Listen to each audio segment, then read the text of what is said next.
Gente, que sábado lindo que está fazendo em Brasília. E eu aproveitei para dar uma organizada geral na casa. Estou aqui terminando o quarto do meu filho. Daqui a pouco eu vou para a cozinha fazer um bolinho de milho com leite de amendoim que eu aprendi a fazer num site super bacana chamado Presunto Vegetariano. Ela ensina a fazer vários leites vegetais, um mais gostoso que o outro, fáceis, baratos, saudáveis e gostosos, muito gostosos. Bem, mas não é de culinária que eu quero falar com você, não. Eu quero falar sobre algo que aconteceu com meu marido ontem. Ele perdeu R$ 300, ele foi fazer um exame, um teste ergométrico, e ele não sabe se foi na clínica, se foi a caminho da clínica, se foi no estacionamento ou saindo. Enfim, ele perdeu R$ 300 e ficou extremamente chateado, mal-humorado, mal conseguiu dormir. E agora, depois de 24 horas, ele continua chateado, continua nervoso, e eu tentando acalmá-lo. Calma, o universo, a gente não perde nada, a gente troca, o universo devolve. Talvez a pessoa que encontrou esses R$ 300 estava precisando mais do que você. Fique calmo. Nós não devemos nos afetar tanto com esses acontecimentos. Mas na verdade não é fácil engolir, principalmente na crise que nós estamos enfrentando. Perder R$ 300 não é nada agradável. Então, eu quero saber como você lida com as más notícias, com os acontecimentos ruins, como você lida com as notícias ruins, os problemas que de repente acontecem na sua vida. Pode ser uma sentença de morte. Às vezes você recebeu um diagnóstico de uma doença terrível. Às vezes você perdeu um ente querido, um amigo, um namorado. Às vezes você perdeu um emprego. O que você perdeu? Que notícia ruim você recebeu hoje? Ou esta semana? Ou agora? Bem, é sobre isso que eu quero falar. Eu aprendi há algum tempo atrás com um poeta chamado Manuel Bandeira que nós não devemos dar tanta ênfase e ficarmos tão afetados com os problemas e com as notícias ruins que nós recebemos. Manuel Bandeira, aos 17 anos, ele foi diagnosticado com tuberculose e na época era o mal do século.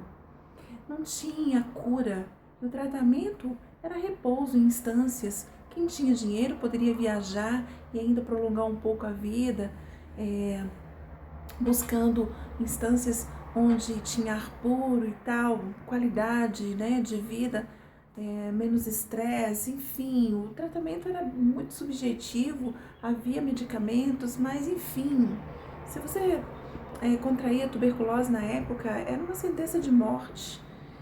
E Manuel Bandeira, aos 17 anos, já fazia faculdade, já fazia arquitetura, já era noivo de uma mulher que ele amava. E quando ele recebeu essa notícia, ele parou tudo. Ele saiu da faculdade, ele terminou o noivado e começou a viver cada dia como se fosse o último. Foi aí que ele começou a escrever poemas. E os poemas dele, todos têm esse tom de morte, de despedida, de reflexão sobre a vida. E então ele continuou, escrevendo cada dia mesmo como se fosse o último. Só que ele morreu aos 83 anos de complicações cardíacas. Olha só, ele aos 17 anos desistiu de tantas coisas que ele gostaria de realizar, de duas grandes paixões, a arquitetura e a mulher que ele tanto amava, por causa de uma sentença de morte, por causa de uma doença que não se manifestou para a sua morte. Ele viveu até os 83 anos e morreu de complicações cardíacas. O que isso pode nos dizer? O que isso nos ensina? Nós não devemos dar tanta importância às coisas ruins, às notícias ruins, aos acontecimentos ruins que nos acometem, que nos chegam. Temos que ter uma atitude mais positiva e principalmente não desistir. Eu sempre falo que o sonho realizável é o sonho persistente.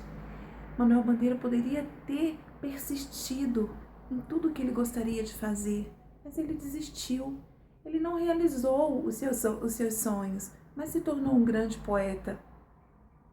Um poeta maravilhoso que inspira muitas pessoas, inclusive a mim. Eu gosto muito do Manuel Bandeira. Os poemas dele são profundos e divertidos e leves e, enfim, não quero fazer uma análise aqui da poética do Manuel Bandeira, que não é uma aula de literatura, mas eu quero dizer para você que não importa a notícia que você recebeu, não desista, persista, não desista. Você não sabe o que Deus tem reservado para você, o que o universo tem reservado para você. Persista, prossiga e não se afete tanto. Não transforme a sua vida num inferno, desculpa a palavra, mas não transforme a sua vida num caos total por algo que está acontecendo, por uma notícia que você recebeu, por uma perda que você teve. Respire, reflita, medite, ore, procure entender o que está acontecendo. Olhe ao seu redor e calma, e deixe acontecer, e deixe passar. Sofra, sofra, chore, chore, mas aceite e deixe acontecer, mas não desista. Não desista do tratamento, não desista de continuar, não desista, não desista. Isso eu tenho aprendido muito durante toda a minha vida. Eu não desisto dos meus sonhos, eu não desisto de nada. Eu sempre procuro entender o que está acontecendo. Sofro, me desespero, sim, mas eu não posso levar uma vida desesperada. Eu não posso deixar que isso me afete tanto que eu pare. Não desista. Esse é o meu recado hoje.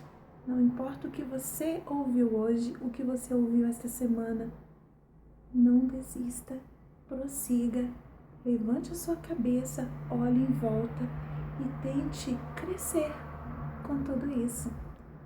Meu recadinho para você hoje.